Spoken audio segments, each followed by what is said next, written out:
Bismillahirrahmanirrahim. Assalamu alaikum viewers. So our today's topic of discussion is merit and scopes of dietetics and nutritional sciences. इसमें आप BS honours, BSc, MSc, nutritional sciences में, dietetics में different आपकी जो fields हैं उन सब के हम मेरिट और स्कोप्स आज डिस्कस करेंगे इस वीडियो में। बेसिकली जो हमारी इस वीडियो को बनाने का मकसद है आज का, वीडियो को स्टार्ट करने से पहले आपको मैं अपना यूट्यूब चैनल का नाम ये आ रहा है lectures with Ambreen Sana Bhatti, please like, subscribe and share. तो इस डिग्री का मेरिट जो है, अगर आपने एफएससी कर ली हुई है तो एफएससी के बाद जो स्टूडेंट्स इस डिग्री में इंटरेस्टेड हैं उनके लिए मिनिमम 50% के अबव जो है वो परसेंटेज होनी चाहिए आपकी रिज़ल्ट जो है। और बीएससी अगर आप करना चाहते हैं, बीएस ऑनर्स नहीं बीएसई करना चाहते हैं, तो उसके अंदर भी आपकी जो है एफएससी में मिनिमम 50% या उससे अबव परसेंटेज होनी चाहिए। और अगर बीएससी आप कर चुके हैं और आपने नेक्स्ट अब 2 इयर्स प्रोग्राम एमएससी करना है तो उसके लिए भी आपकी बीएससी में 50% या अबव इसमें आपकी परसेंटेज होनी चाहिए। डायटेटिक्स और न्यूट्रिशनल साइंसेस का स्कोप जब हम डिस्कस करने जाते हैं तो ये एक बहुत ही वेरिएंट फील्ड है। The scope of dietetic practice is such that dietitians में work in a variety of settings and have a variety of work functions. बहुत ही वेरिएंट और वास्ट फील्ड है। इसमें हम अब डिफरेंट स्कोप्स देखेंगे। You can work as a dietitian, clinical dietitian, और इन हॉस्पिटल्स डिफरेंट प्रैक्टिसेस आप कर सकते हैं। You can work as a nutritionist. ये वो टाइटल्स हैं जो ये डिग्री करने के बाद आपको मिल्स, आप ये टाइटल होल्डर्स होंगे ये डिग्री करने के बाद। Nutrition educationist, nutrition consultants. Nutrition educationist आप किसी भी इंस्टीट्यूट में जाकर आप एप्लीकेबल आप इस जॉब के लिए जो है वो एप्लीकेंट हो सकते हैं। और न्यूट्रिशन कंसल्टेंट जो है इसकी जॉब इसके लिए आपको मिल सकती है। पब्लिक हेल्थ न्यूट्रिशनिस्ट हो सकते हैं आप। पब्लिक हेल्थ ऐसी चीज़ है जिसमें ऐसा हो सकता है कि हमारी कंट्री एक डेवलपिंग कंट्री है, तो ये चीज़ हमें पता है कि यहाँ पर नॉलेज और अवेयरनेस बहुत कम है, क्योंकि हमारे पास जो ये इसकी रेशो है स्टडी की, ये बहुत बहुत ही लो रेट है चल रहा। तो एजुकेशन का लो रेट होने की वजह से पब्लिक हेल्थ की डिस्कशन इसमें बहुत इम्पॉर्टेंट है कि आपके पास डिग्री होना सिर्फ इम्पॉर्टेंट नहीं है, बल्कि आपको पब्लिक हेल्थ को मैनेज करना भी आना चाहिए। कि जो लोग पढ़े लिखे नहीं हैं या जिनको अवेयरनेस नहीं है उनको हम किस तरह से फूड कॉम्बिनेशंस दोबारा से बता सकते हैं, और उनकी सारी सेटिंग करवाना, मैनेजमेंट करवाना जो है वो इसकी बहुत ज़्यादा प्रायोरिटी है इस डिग्री में। तो पब्लिक हेल्थ न्यूट्रिशनिस्ट के तौर पे आप लोग काम कर सकते हैं। क्लिनिकल डाइटिशियंस, आपको मैंने पहले बताया कि क्लिनिकल डाइटिशियंस आप अपना क्लिनिक पर्सनली खुद भी खोल सकते हैं और किसी डॉक्टर के असिस्टेंस में भी आप लोग काम कर सकते हैं। Food service administrators, food service administrators ये है कि जिस तरह आप देख लें मैरिज हॉल्स की बुकिंग होती है, केटरिंग सर्विसेज, ये डिफरेंट आपके पास ये बर्थडेज होती हैं, डिफरेंट ऑर्गेनाइजेशंस में आप जो है वो एज अ फूड एडमिनिस्ट्रेटर काम कर सकते हैं। न्यूट्रिशन एंड हेल्थ एक्सपर्ट, ठीक है, इसमें भी आप कंसल्टेंट के तौर पे काम कर सकते हैं। वेट मैनेजमेंट एक्सपर्टीज़, इसके आगे बहुत सारी ब्रांचेज आ जाती हैं, जिस तरह जिम हो गई, डिफरेंट कैटेगराइजेशन हो जाएगी। फिर इसके आगे से थेराप्यूटिक डाइट प्लानिंग हो सकती है, आप डाइट प्लान करके दे सकते हैं। अब इसमें हेल्दी पर्सन भी हो सकता है, अपनी हेल्थ को मेंटेन रखवाने के लिए आपसे डाइट प्लान बनाए, और इसमें डिजीज्ड पर्सन भी हो सकता है जो अपनी डिजीज़ को ख़त्म या कंट्रोल करने के लिए, जिस तरह इसमें ब्लड प्रेशर आ जाता है या डिफरेंट आप देख लें टीबी वगैरह, इनको कंट्रोल करने के लिए, डायबिटीज़ को कंट्रोल करने के लिए लोग आपसे डाइट प्लान या मील प्लान जो है वो करवा सकते हैं। इसके अलावा जो पब्लिक सेक्टर्स हैं, पब्लिक मतलब कि हमें गवर्नमेंट जॉब जो है उसको सीख कर सकें, तो जो गवर्नमेंट जॉब सीकर्स हैं उनके लिए ये है public sectors. Public health departments में आपके लिए जॉब्स हैं। School health and nutrition programs में, स्कूल्स के अंदर, कॉलेजेस के अंदर भी इसकी अब क्योंकि अवेयरनेस आती जा रही है हमारी कंट्री में, तो इसमें डेवलप्ड कंट्रीज़ में तो already nutritionist, clinical nutritionist, clinical dietitian available होता है, जो साथ साथ स्टूडेंट्स की हेल्थ को जो है वो मॉनिटर करता रहता है। साइकोलॉजिस्ट, न्यूट्रिशनिस्ट, डाइटिशियन ये मौजूद हैं डेवलप्ड कंट्रीज़ के हर स्कूल कॉलेज में, अच्छे स्कूल कॉलेजेस में।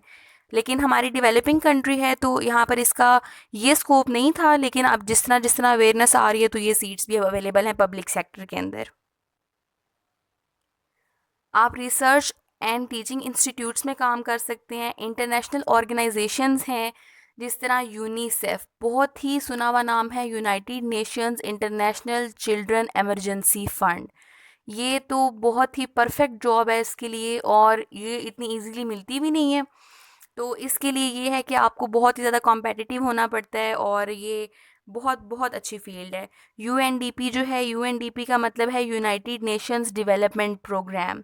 यूनाइटेड नेशंस डेवलपमेंट प्रोग्राम जो है ये ग्लोबल डेवलपमेंट नेटवर्क है, जो global development network which is advocating for change and connecting countries to knowledge, experience and resources to help people build a better life. UNDP day and night efforts कर रहा है कि वो हर country में, possibly हर country में जो United Nations organisation का part हैं कंट्रीज़, हर कंट्री चाहे वो डेवलप्ड है तो उसके डेवलपमेंट को मेंटेन रखने के लिए, और डेवलपिंग है तो उसको डेवलप्ड स्टैंडर्ड पे लेके आने के लिए यूएनडीपी जो है वो काम कर रहा है। तो यूएनडीपी में डाइटिशियंस और न्यूट्रिशनिस्ट जो हैं उनकी बहुत अच्छी सीट्स और जॉब्स हैं प्राइवेट पब्लिक सेक्टर्स में। उसके बाद WHO, वर्ल्ड हेल्थ ऑर्गेनाइजेशन, ये भी एक ड्रीम प्लेस है काम करने के लिए। FAO जो है ये है हमारे पास फूड एंड एग्रीकल्चर ऑर्गेनाइजेशन, ये नेशनल भी है इंटरनेशनल भी है, इसका भी बहुत स्कोप है। वर्ल्ड बैंक है। तो ये पब्लिक सेक्टर्स में बहुत बहुत अच्छी जो है फील्ड्स हैं। कम्युनिटी डेवलपमेंट प्रोग्राम्स आगे, इसमें जितने भी आपकी कम्युनिटी डेवलपमेंट, अच्छी कम्युनिटी डेवलप करने के लिए, आपकी पॉपुलेशन की ग्रोथ अच्छी हो रही है, कहाँ पर किस टाउन में किस एरिया में क्या चीज़ किसी माइक्रो ऑर्गेनिज्म की वजह से, वाटर की हम सुनते हैं कि यहाँ का हवा का मसला है, यहाँ के पानी का मसला है, तो उन सब की जो हम डील रिसर्च ऑर्गेनाइजेशंस में जो हम काम कर रहे होते हैं, तो कम्युनिटी डेवलपमेंट प्रोग्राम्स की बहुत अच्छी जॉब्स इसमें अवेलेबल हैं। इसके अलावा मोटिवेशनल स्पीकर्स तो डाइटिशियंस होते ही होते हैं। जी, प्राइवेट सेक्टर के अंदर मल्टीनेशनल कंपनीज आ जाती हैं। इंडिपेंडेंट प्राइवेट प्रैक्टिस, आप as an independent dietitian, clinical dietitian भी काम कर सकते हैं।